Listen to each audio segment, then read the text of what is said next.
Je connais trop de codes parfaits dans le monde. Ils sont parfaits parce qu'ils n'ont jamais connu la moindre des applications. Je suis méfiant à l'égard de la perfection du droit. Et je pense qu'en réalité, l'enjeu est dans la compliance. J'y vois un instrument indispensable à l'heure actuelle.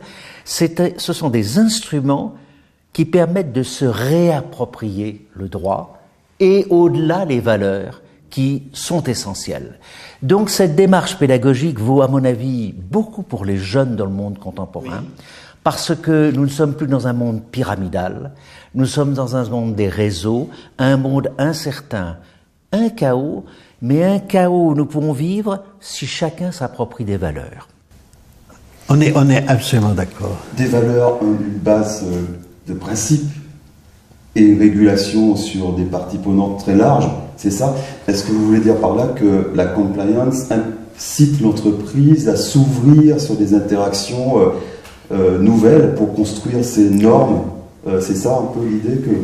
Oui, sûrement, mais au sein même de l'entreprise, il y a aussi, je pense, une révolution à faire, et qui est de passer de la verticalité du pouvoir, des règles, un peu... Ça va, on ne veut pas même savoir, est-ce qu'elles vont réellement être appliquées? Je vais dire en anglais, enforce, c'est ça?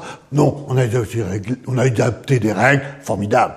Non, s'il n'y a pas appropriation par les collaborateurs, et si on passe pas justement à cette horizontalité du savoir, où on va faire, comme je répète, on va essayer de faire des choses intelligentes, pertinentes, on va se planter. Et donc, on remet en question, on remet en question la pyramide qu'évoquait Jean-Claude. N'oublions pas que les pyramides, c'est d'abord des tombeaux. Qu'on est en train de se mourir dans ces pyramides, alors qu'il faut justement élaborer peut-être cette entreprise éclatée, libérée, dans laquelle on sait écouter les collaborateurs, je pense que c'est d'abord ça, mais également l'ensemble, je répète, de l'écosystème d'entreprise. Mais en quoi c'est utile aujourd'hui d'aller ouvrir le champ du dialogue ou des régulations, d'intégrer des parties prenantes, en quoi c'est vital peut-être, quelle est finalement la fonction de cette nouvelle forme d'intégrative quelque part aujourd'hui? Parce que, comme l'a dit Jean-Claude, nous sommes dans un monde en profonde mutation, et moi je répète, c'est une mutation structurelle, c'est pas uniquement anecdotique de quelques nouveaux présidents ou dirigeants qui font un peu le buzz. Non, c'est un profond mouvement lié à ces nouvelles technologies, à la globalisation, aux réseaux sociaux, à l'Internet. 15 ans de transformation, de cette transformation numérique, a profondément bouleversé la gouvernance des institutions, de la relation de l'individu à l'individu, de l'individu à son environnement et de l'individu à ses institutions. On est dans cette région. Je pense que si on n'y répond pas, William, comme vous avec intelligence pertinente, est-ce que vous disiez intelligence de stratégique, c'est la disparition. Oui, on va revenir, oui, à un magnifique catafalque au fin fond d'une pyramide. Je vois dans toutes ces questions que nous abordons une occasion aussi de remettre en cause ce qui nous a façonné, surtout dans un monde occidental. C'est une vision et une conception en silo des questions, c'est-à-dire la séparation des problèmes. La complexité du monde présent vient du fait que plus rien n'existe séparément du reste des choses. Et je pense que c'est un trouble qui est chez nous, notamment les juristes, surtout les juristes qui ont vécu avec des univers relativement étroits, des bocaux, le bocal du droit privé, le bocal du droit public, puis à l'intérieur du bocal des matières, dont on pense d'ailleurs qu'il pourrait très bien aller de l'un à l'autre selon la nature des questions. Je crois qu'en réalité, nous avons une remise en cause profonde de cette vie en silo qui était tellement confortable, de même qu'au fond, le monde binaire entre le monde de l'Est et le monde de l'Ouest rendait facile cette désignation d'un ennemi sans lequel il est bien difficile de vivre. Donc je pense que réellement, il y a une remise en cause, et je pense que ceci fait que, au fond, dans toutes ces questions, nous voyons l'interdépendance des problèmes. Et l'entreprise est probablement l'un des lieux où on conçoit le mieux cette interdépendance.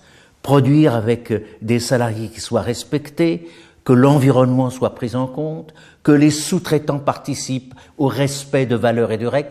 Mais en fait, c'est le monde d'aujourd'hui décloisonné.